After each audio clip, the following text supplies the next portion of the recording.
So here's Mm, my deepest concern right now, Ben, is so many of us who have been socialized into an American form of Christianity have developed muscles for self-preservation, mm, right? We don't have any muscle as it relates to sacrifice, especially sacrificing for the sake of another's good.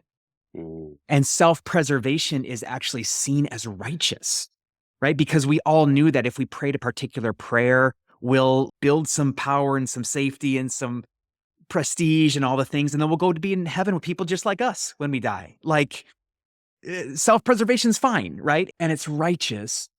And what makes me really nervous right now as I watch people continue to surround themselves with people who think just like them and reinforce the perceived righteousness of their viewpoint, as things continue to heat up in our country, and as people who have been dehumanized and denigrated for a long time suffer even more, mm. when this group of folk who have been socialized into this religion, when they watch this happen, their inertia is already towards self-preservation. It's not towards sacrifice. And so, like, uh, how do we live the hopeful alternative? What Mm. is an alternative story? And yeah, and how do we live it in a way that it's contagious, Ben?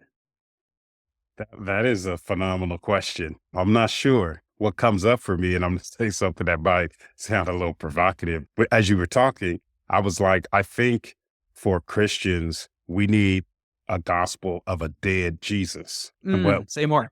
what I mean by that is the sacrifice that you were just talking about, to me, is the end of the story that was the original Q gospel that we know for those of us that like to do a lot of theology at Mark, that just had the women coming to the tomb, the stone was rolled away, and they ran away terrified.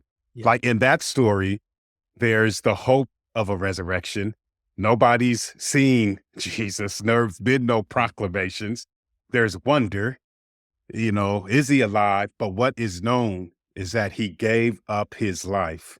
And as he was dying, he was extending mercy to someone else who was dying beside him and offering forgiveness to the one who was oppressing him.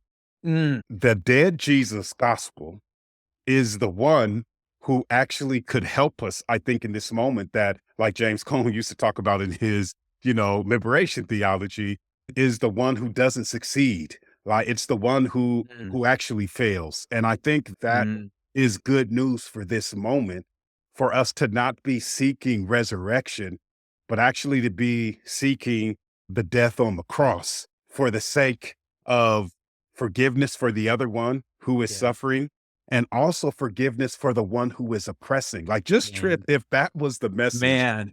that we were preaching, that it was actually about being reconciled to the suffering and the oppressor, and that you're dying in that Yeah. process. But in that process, you're able to offer words to John the Beloved standing next to your mother to help the story of sacrifice live on. Like, that's a different story than the story about, you rising with all power.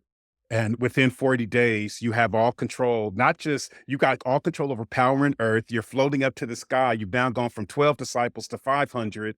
That to me somewhat lives into some of the story of our success and what we're longing for, what I hear you speaking to.